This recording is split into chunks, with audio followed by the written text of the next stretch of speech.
2 personas murieron y 5 resultaron heridas en un tiroteo masivo hoy en la Universidad Estatal de Florida en Tallahassee. El presunto atacante fue identificado como Phoenix Iker y ya fue detenido por la policía local.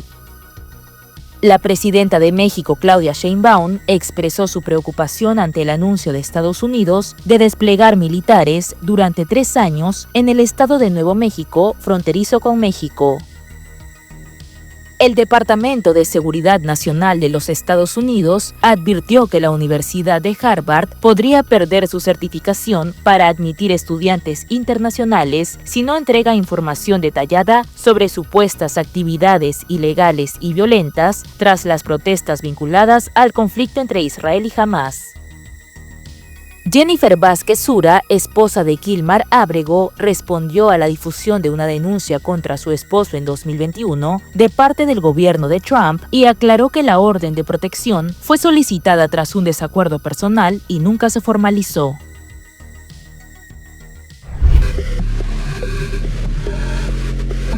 Dos personas murieron y 5 resultaron heridas en un tiroteo masivo hoy en la Universidad Estatal de Florida en Tallahassee, según el hospital Tallahassee Memorial Healthcare.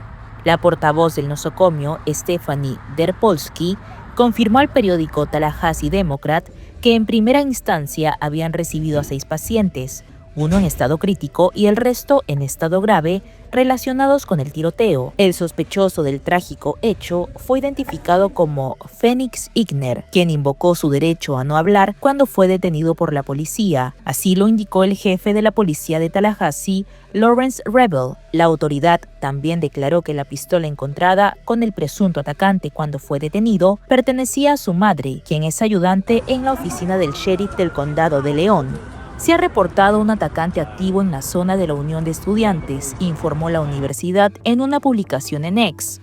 La policía está en el lugar o en camino. Continúe buscando refugio y espere nuevas instrucciones. Cierre con llave y manténgase alejado de todas las puertas y ventanas y prepárese para tomar medidas de protección adicionales. Un estudiante, Emily Palmer, de 21 años, dijo que se encontraba en la zona del centro estudiantil de la FCU cuando se emitió una alerta de una situación peligrosa en el campus. Imágenes en redes sociales mostraron a agentes armados buscando al tirador en los edificios de la universidad. Se ha creado un código para que los estudiantes encerrados en los salones reporten que están seguros. A los estudiantes también se les ha informado que el atacante está ya bajo custodia. El gobernador de Florida, el republicano Ron DeSantis, dijo en un mensaje en X que las autoridades estaban respondiendo activamente a la situación y que oraba por las víctimas. Todas las escuelas y colegios del condado de León se encuentran cerradas según las autoridades escolares. El gobierno de Estados Unidos amenaza con impedir a Harvard admitir a estudiantes internacionales si no entrega sus expedientes. La secretaria de Seguridad Nacional, Kristi Noem, amenaza con despojar a la Universidad de Harvard de su capacidad de admitir a estudiantes internacionales si no entrega los registros sobre sus actividades ilegales y violentas, según informó la agencia este miércoles. Noem exigió registros detallados sobre las actividades ilegales y violentas de los titulares de visas de estudiantes extranjeros de Harvard antes del 30 de abril de 2025 o se enfrentará a la pérdida inmediata de la certificación de Programa de Estudiantes y Visitantes de Intercambio, SEVP por sus siglas en inglés, declaró el Departamento de Seguridad Nacional en un comunicado de prensa. La certificación permite a las universidades emitir formularios a los estudiantes internacionales admitidos que luego pueden utilizar para solicitar visas de entrada a Estados Unidos, según el Departamento de Seguridad Nacional de los Estados Unidos. Con 6.793 estudiantes internacionales asistiendo a Harvard, estos representan el 27,2% de su matrícula en el año académico 2024-2025, según datos de la universidad. El Departamento de Seguridad Nacional también anunció este miércoles la cancelación de 2 subvenciones federales por valor de $2,7 millones a Harvard. Un portavoz de Harvard declaró en un comunicado que la universidad está al tanto de la carta, pero que se mantiene firme en su declaración anterior de que no renunciará a su independencia ni a sus derechos constitucionales. La carta del Departamento de Seguridad Nacional acusa a Harvard de crear un ambiente de aprendizaje hostil para los estudiantes judíos, según el periódico estudiantil The Harvard Crimson. Los funcionarios de Trump afirman que las exigencias de la Casa Blanca busca combatir el antisemitismo tras las polémicas protestas en el campus universitario en respuesta a la guerra entre Israel y Hamás en Gaza. El presidente Donald Trump dijo el miércoles que la prestigiosa Universidad de Harvard es un chiste y no debería recibir más fondos federales en un nuevo embate contra los centros de educación superior de élite de Estados Unidos. Harvard se ha negado a acatar las exigencias del gobierno de Trump, que en represalia anunció la congelación de $2.200 millones de fondos federales. Además, el mandatario exigió una disculpa de parte de la universidad. 2 medios de comunicación, CNN y el Washington Post, informaron el miércoles que Trump también pidió formalmente al fisco que suprima la exención otorgada a Harvard. El presidente estima que la institución recluta, en sus palabras, izquierdistas radicales, idiotas y cabezas de chorlito. Además de señalar que la prestigiosa universidad es un chiste, añadió que enseña odio y estupidez y no debería recibir fondos federales. El magnate republicano acusa a Harvard y a otras universidades de permitir el antisemitismo en sus campus. Al igual que otros campus estadounidenses, Harvard está en el punto de la mira de los conservadores que libran una ofensiva contra las universidades del país por considerarlas demasiado izquierdistas. La ofensiva se endureció al ser escenario de protestas estudiantiles contra la guerra de Israel en Gaza, que desencadenaron críticas sobre la falta de protección a los estudiantes judíos de los campus. Harvard es una universidad privada que cuenta con aproximadamente 30.000 estudiantes y está dotada de un patrimonio de más de $50.000 millones. Disfruta de una exención fiscal federal y otra del estado de Massachusetts. El gobierno ha pedido a Harvard y a otras instituciones que implementen una serie de medidas, incluida una auditoría de las opiniones de los estudiantes y del cuerpo docente. De lo contrario, el Estado federal cortará el grifo de las subvenciones. Harvard se ha negado rotundamente y su firme respuesta fue aclamada por cientos de profesores y varias personalidades del Partido Demócrata, incluido el expresidente Barack Obama.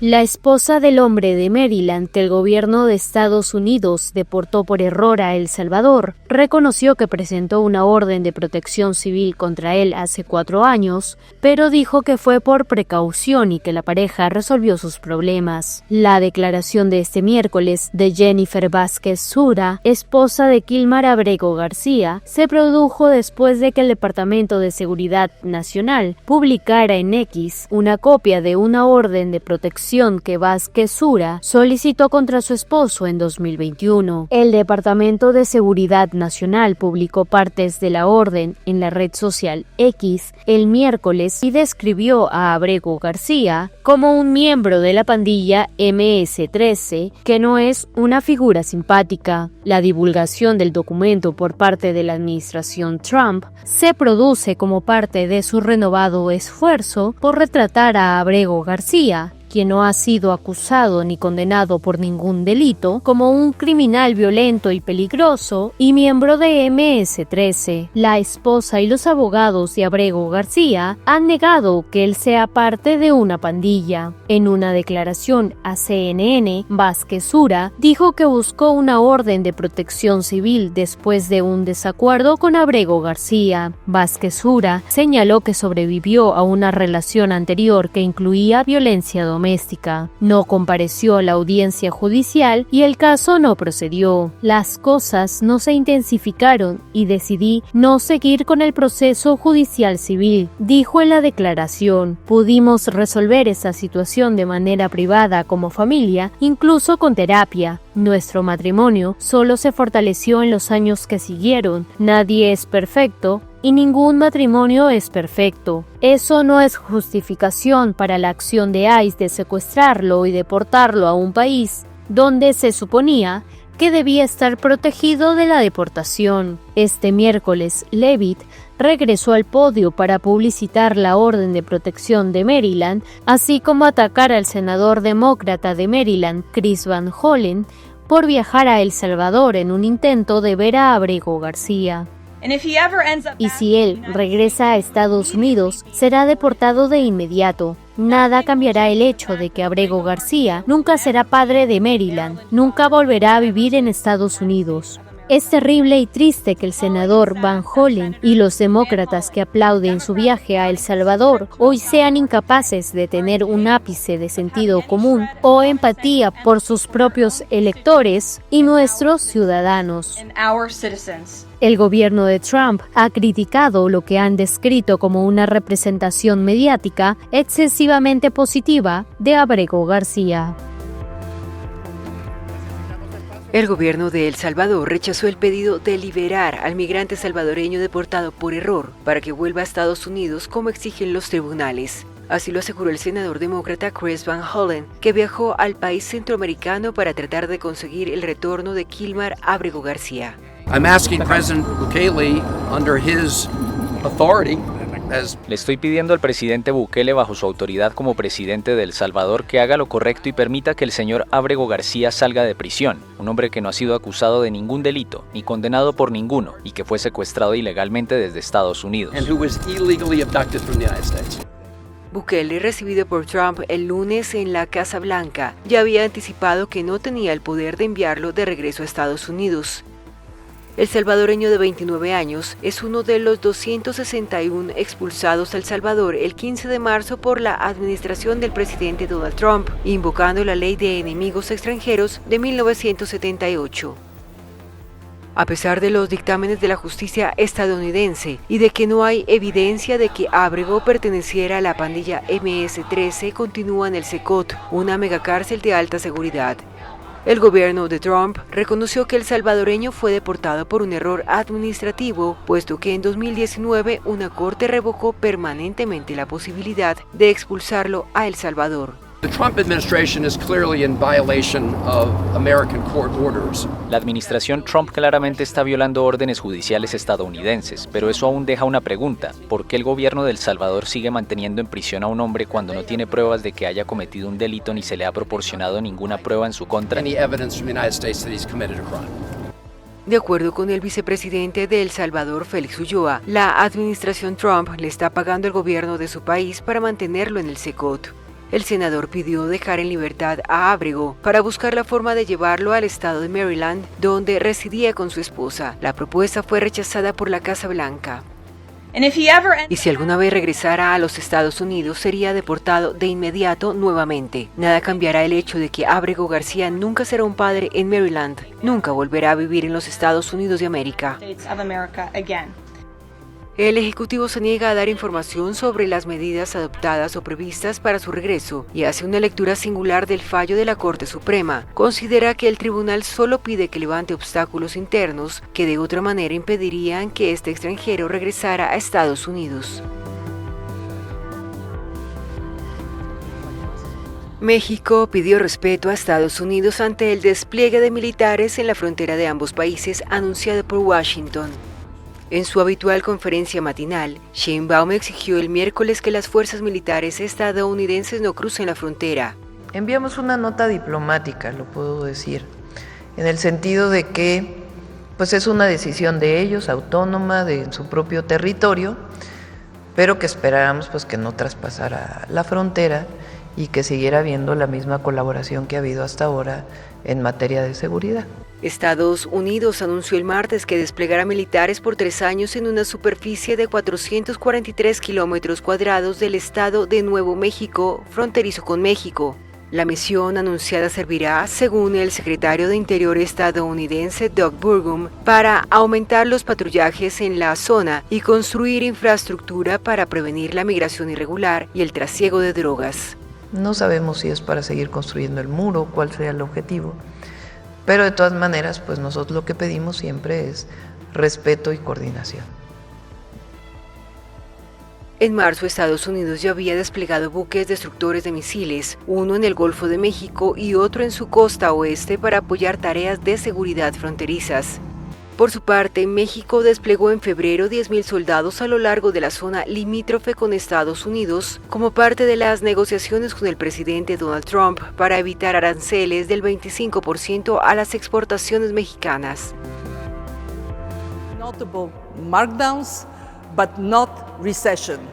Los aranceles aplicados por el presidente estadounidense Donald Trump provocarán una desaceleración, pero no se espera que la economía mundial caiga en recesión este año. Eso afirmó el jueves la directora del Fondo Monetario Internacional, Kristalina Georgieva. Trade tensions are like a pot. Las tensiones comerciales son como una olla que estuvo burbujeando durante mucho tiempo y ahora está hirviendo. En gran medida lo que vemos es el resultado de una erosión de la confianza en el sistema internacional y confianza entre países. Trust in the international system and trust between countries. Trump ha establecido un mínimo universal de aranceles de 10% a todos los productos que entran en Estados Unidos, en vigor desde el 5 de abril, y de hasta 145% a los chinos, más allá de los impuestos existentes antes de su regreso a la Casa Blanca a finales de enero. Diversos estudios estiman que los aranceles aplicados ahora en Estados Unidos rondan el 20%, teniendo en cuenta las últimas exenciones anunciadas sobre semiconductores y productos electrónicos, un nivel que no se alcanzaba desde hace casi un siglo. En represalia, Pekín impone ahora aranceles de 125% a los productos estadounidenses. Georgieva dijo que esto tendrá consecuencias porque mientras los grandes se enfrentan, los países más pequeños quedan atrapados en el fuego cruzado.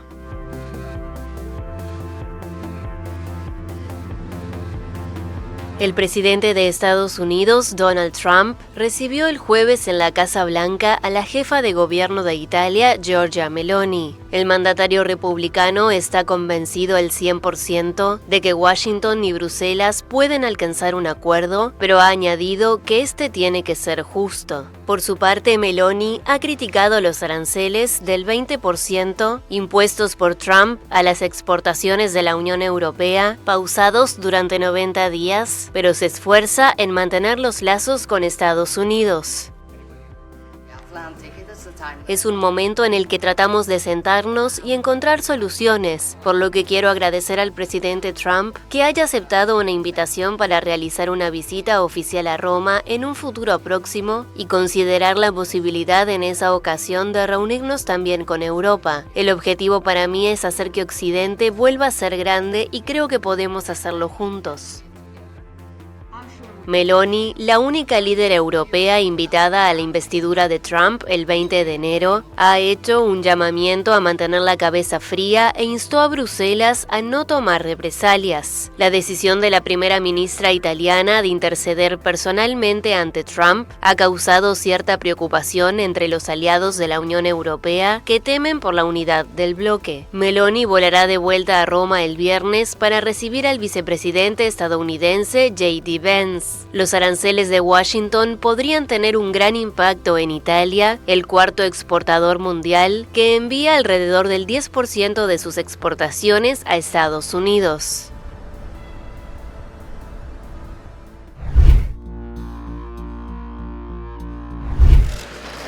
Irán no está lejos de conseguir la bomba nuclear. Esto afirmó el director del Organismo Internacional de Energía Atómica, Rafael Grossi, en una entrevista con el diario Le Monde publicada el miércoles, unas horas antes de su llegada a Teherán para hablar sobre el tema nuclear. El jefe del organismo se reunió con el ministro iraní de Relaciones Exteriores Abbas Araghchi y el jueves se entrevistará con el director de la Organización de la Energía Atómica de Irán, Mohammad Eslami, según la agencia de noticias ISNA. Grossi dijo que su reunión con Araghchi fue importante. Su visita a la capital iraní se produce días antes de que Irán y Estados Unidos lleven a cabo una segunda ronda de conversaciones sobre el espinoso tema nuclear. Antes de su encuentro con Grossi, Araghchi dijo que el tema del enriquecimiento de uranio no es negociable para Irán.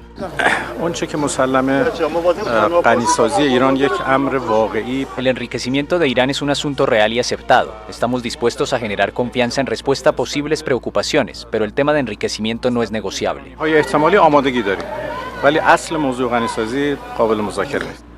En su último informe, el Organismo Internacional de Energía Atómica dijo que Irán tenía un estimado de 274,8 kilos de uranio, enriquecido al 60%. Ese nivel supera el techo fijado por el acuerdo de 2015, pero aún está lejos del umbral del 90% requerido para una ojiva nuclear. Estados Unidos y otros países occidentales sospechan que Irán quiere equiparse con el arma nuclear. Irán rechaza las acusaciones y defiende el uso nuclear para fines civiles, sobre todo para la energía. Las conversaciones indirectas entre Irán y Estados Unidos, cuya primera ronda tuvo lugar el fin de semana pasado en Omán, bajo mediación del sultanato, continuarán el sábado en Roma y no en Omán, informó la televisión estatal iraní. Ambas partes calificaron la primera reunión de constructiva. Araghchi viajará el jueves a Rusia, aliado de Irán, informó el embajador de Teherán en Moscú, Qasem Khalili. Teherán indicó que la visita estaba planeada de antemano, pero que incluirá las conversaciones entre Irán y Estados Unidos.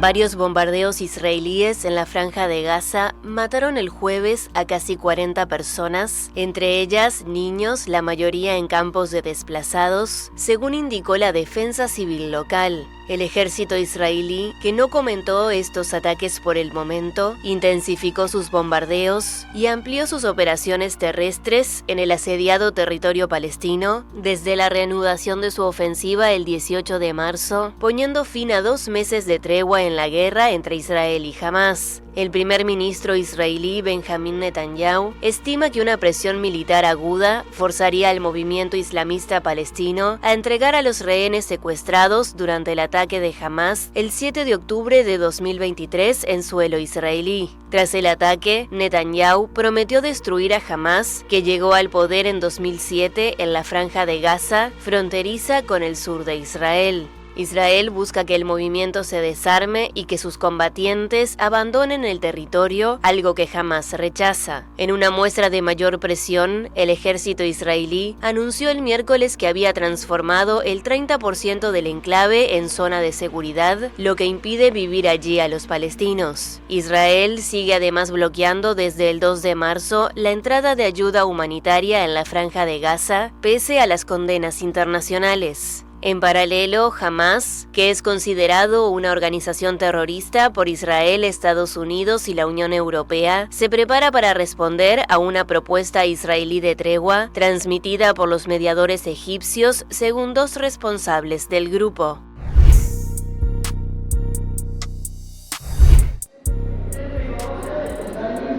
La Corte Suprema de Rusia ordenó retirar a los talibanes de su lista de organizaciones terroristas. El juez encargado del caso declaró que esta medida simbólica, destinada a reforzar las relaciones entre Moscú y Kabul, entra en vigor de inmediato. Esta decisión no equivale por el momento a un reconocimiento formal del gobierno talibán que regresó al poder en Afganistán en 2021, tras el colapso del gobierno apoyado por Estados Unidos. Moscú, que calificó de fracaso la retirada de Washington, ha dado pasos para normalizar las relaciones con las autoridades talibanas desde entonces, al considerarlas un potencial socioeconómico y un aliado en la lucha contra el terrorismo. Rusia fue el primer país en abrir una oficina de representación comercial en Kabul tras la toma de poder de los talibanes y ha anunciado planes para utilizar Afganistán como centro de tránsito de gas con destino al sudeste asiático. En marzo, la Fiscalía rusa había solicitado retirar a los talibanes de la lista de organizaciones calificadas como terroristas en Rusia y por tanto prohibidas. El grupo islamista figuraba en el listado desde 2003. El Papa Francisco visitó la prisión más grande de Roma. El pontífice, de 88 años, se reunió durante unos 30 minutos con reclusos con motivo del Jueves Santo previo a la Pascua.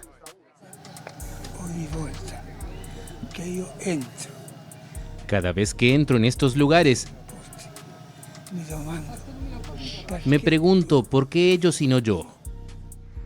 A diferencia de años anteriores, el jesuita argentino, que en teoría debería observar una convalecencia de 2 meses, no realizó el tradicional rito del lavado de los pies que conmemora el gesto de Cristo hacia sus apóstoles. Desde su elección en 2013, Francisco ha celebrado esta ceremonia fuera del Vaticano, en centros de detención para mafiosos arrepentidos, mujeres, menores, así como con enfermos o personas marginadas. En la tradición cristiana, el Jueves Santo conmemora la última cena de Cristo con sus 12 apóstoles. Es uno de los momentos más significativos de la Semana Santa, que recuerda los últimos días de Jesús antes de su resurrección en Pascua. El estado de salud del Papa Francisco mejora, pero sigue siendo delicado. Aunque ha retomado progresivamente sus apariciones públicas en los últimos días, no presidirá la vigilia pascual del sábado por la noche ni la misa del domingo de Pascua en el Vaticano.